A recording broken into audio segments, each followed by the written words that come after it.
কি রে বন্ধু, কেমন আছিস? ভালো আছি বন্ধু, তুই কেমন আছিস? আমিও ভালো আছি। বন্ধু তাসিফকে তো ফোন করেছিলাম, সে তো আসার কথা ছিল, এখন আসছে না। তুই তো আসছে।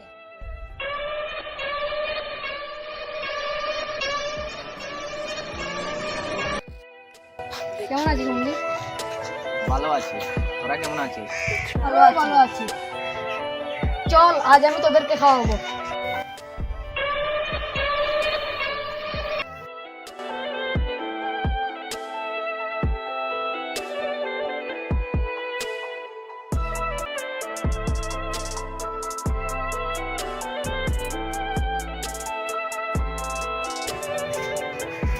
কিরে, এই সামান্য 20 টাকার জুস খাওয়ানোর জন্য আমাকে ফোন করে এনেছিস? আগে জানলে কখন আসতাম না। বন্ধু এখন বস তো, বসে দুষ্টু খেয়ে নে। হ্যাঁ বন্ধু, বস না প্লিজ, বসে দুষ্টুকু খেয়ে নে। এখানে আমি বসবো? ইম্পসিবল, তা কখনো সম্ভব না।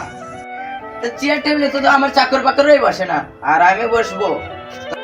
ওদের সাথে বন্ধুত্ব করাই উচিত হয়নি। বন্ধু এখন তো আর আগের মতো সবে মিলে আড্ডা দেওয়া হয়। ঠিক বলেছিস বন্ধু, সেদিন আমাদের কাছে টাকা ছিল না বলে তাসিফ আমাদেরকে ঘৃণা করে চলে যায়। মন খারাপ করিস না বন্ধু, একদিন সব ঠিক হয়ে যাবে।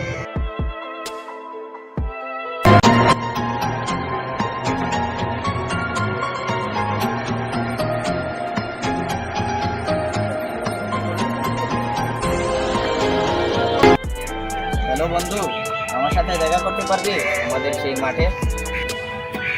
বন্ধু, আমাকে কিছু টাকা দিবি? আমার মার খুব অসুস্থ, ডাক্তার বলেছে খালি অপারেশন করবে। আমার কাছে তো টাকা নেই, অন্য কোথায়?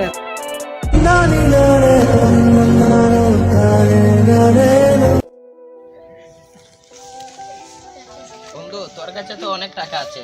ওর কাছে টাকা আছে তো তোর কি? যা অন্য কোথাও গিয়ে খুঁজ।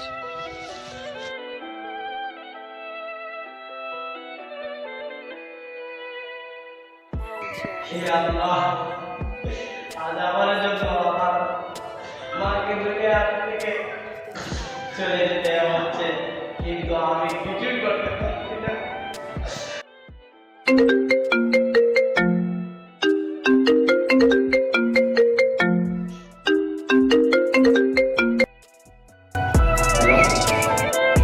আসসালামু আলাইকুম। আপনার মা সুস্থ হয়ে গেছেন, আপনাকে দেখতে চান। আমার মা কিভাবে সুস্থ হবে? এত টাকা কে দিয়েছে?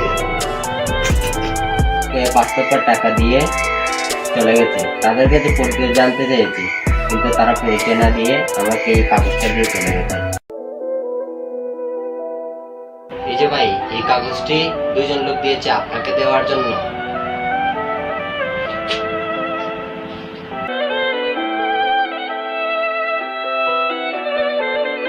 বন্ধু প্লিজ দাঁড়া।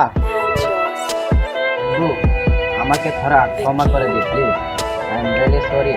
আমি টাকা আর অহংকারের জন্য অন্ধ হয়ে গিয়েছিলাম।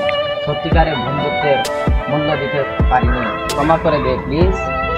আমরা জানতাম বন্ধু তুই একদিন তোর ভুল বুঝে ফিরে আসবি, আর তুই ফিরে এসেছিস, তাতেই আমরা খুশি। চল আমরা যাই। হ্যাঁ চল।